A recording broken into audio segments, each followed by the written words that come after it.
Reid Johnson, good friend of ours. There's a lot that we could get to with Reid. We could go an hour or two with him from the MarkCast in Seattle, fresh back from Grey Cup. I see he survived it. Before we get to all those stories, Reid, I'm just seeing this noise on social media about the XFL USFL merger. I don't know if you saw what I said earlier, but I said there's only one guy I want to talk to you about this, only one guy that'll have the goods, and that's you. So what's going on? Oh, it's a mess, Rod. It's an absolute mess. I want to say, first off, on the record, this appearance is officially under protest today due to Clark's Toronto Maple Leafs beating the Kraken last night in a shootout. So I will be a professional. I'm going to be here, but I just want to make sure that's on the record. So quite the sad overtime loss. We have it. Okay, continue. Yes.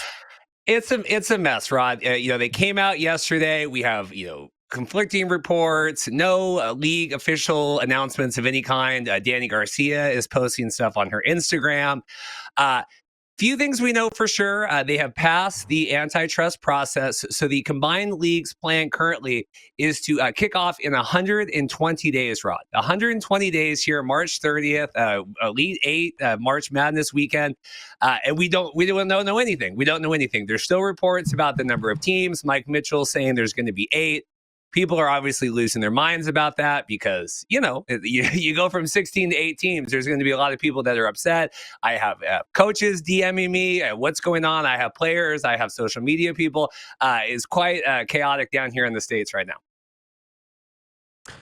How did we get this to this point?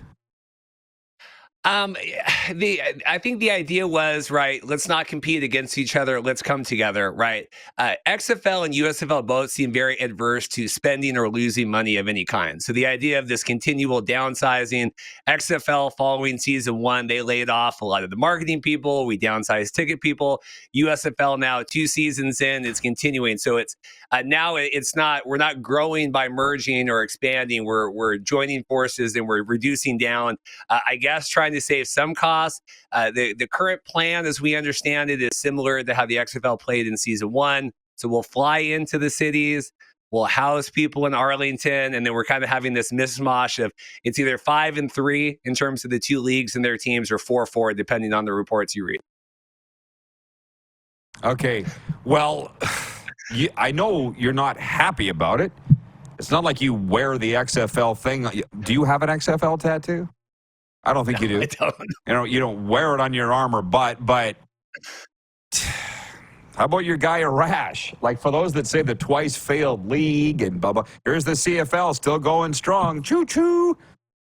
Spring football's taking the pills now, man. And just the way they've handled this, right? If they had come out, and we knew at the end of September when you had me on the first time, and they had announced, okay, we have an intent to pursue this merger. There was 8 different, emails that were sent and different press releases and different statements. Like I said yesterday, we don't get anything. I mean, Danny Garcia posting on her Instagram and a leaked email from Russ Brandon, who is supposedly going to be the top executive here of the new merged league. That's it. A leaked email and then the Danny Garcia Instagram post is what we have to work on right now in terms of official league messaging. You said the name XFL seems to be going. I saw you say somewhere that it won't be called the XFL. Yeah. Was it you that said the UFL if they play at all? Yeah, the United Football League, nothing to do with, I think there was one back in the 90s. There was a couple of these, rehashed alphabet soup I know you guys like to make fun of. But yeah, the UFL, there had been, which again, why spend all this time and energy buying the XFL out of bankruptcy?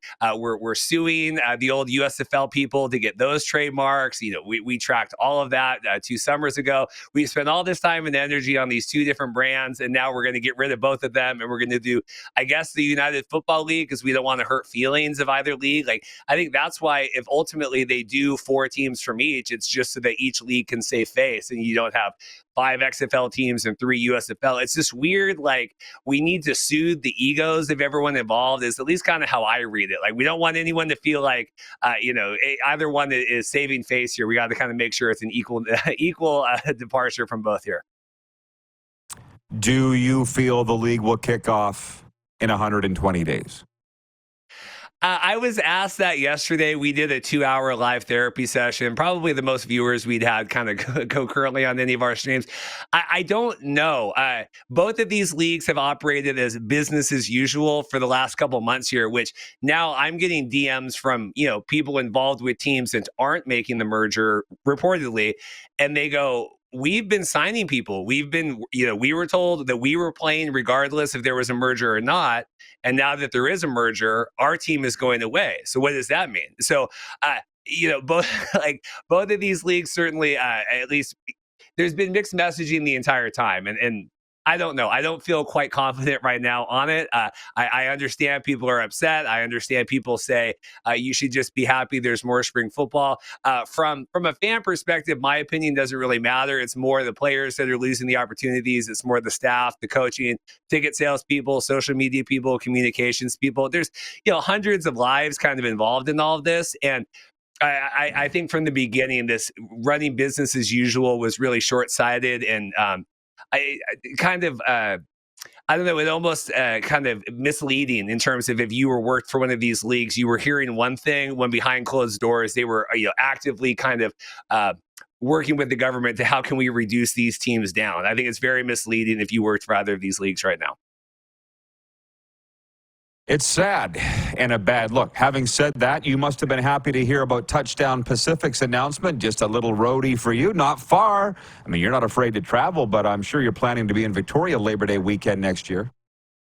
Yeah, Labor Day weekend for a Seattle wedding videographer is probably not the ideal time to try to plan that. So we'll see. We'll see how the wedding calendar works out. No, Amar didn't ask me how my schedule works, so we'll do our best.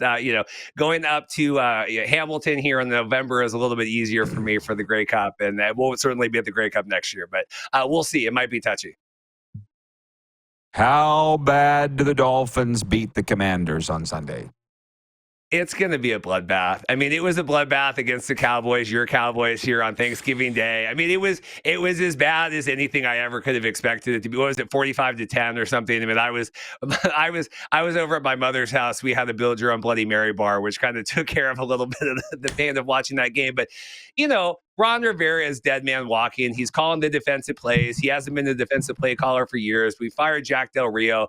It's like the Green Mile here when they're bringing in the guy, the dead man walking, dead man. We got to get rid of Ron here at the end of the season. I think it's going to be really bad, and it's going to be another bad loss at home, which I think is even worse for Josh Harris and the guys, Magic Johnson and everyone with the new ownership there trying to build a fan base. Because I think it was the Bears game as well where they came in and kicked our butt 40-20 or whatever. It's just another bad home loss I'm kind of expecting. Dude, you're great at this. I just put it on the tee and you just knock them all up. Grey Cup. Give me your assessment of the Grey Cup. You were there. We did. Tremendous success. We had like 67,000 viewers for our Grey Cup preview show, which was like 4 times what we did last year, which is, Evan and Jason and I, a cell phone and a ring light. So, hey, CFL, if you want to talk about kind of utilizing the alternative content creators out here, a cell phone and a ring light got us more viewership than kind of anyone else involved with that. But it was tremendous. You and I both love Cody Fajardo. I saw his interview on your show. Could not be more proud for him and Jason. And, here we're kicked out of town. And I had Cody on in the off season when he got to Montreal, and how did that go? And to see him now find that success. And I think it was so cool that it was on his hands to kind of win that game. And here, like he said, that's what every pro athlete wants, right? Every top athlete is to be able to win the game with, in my hands. And he was able to do that. And it's life changing. I mean, it changed his life, changed his career trajectory. And I mean, he's forever immortalized now. So. Oh, a hell of a story. I said it's going to be a great book or a great DVD or a great Netflix series, whoever wants to do it first. Reid, I appreciate you coming in and straightening out everything, man. Merry Christmas. Happy holidays. Keep in touch. Keep being you above all. All right, well, thanks, and go Kraken. There you go. Reid Johnson from the MarkCast.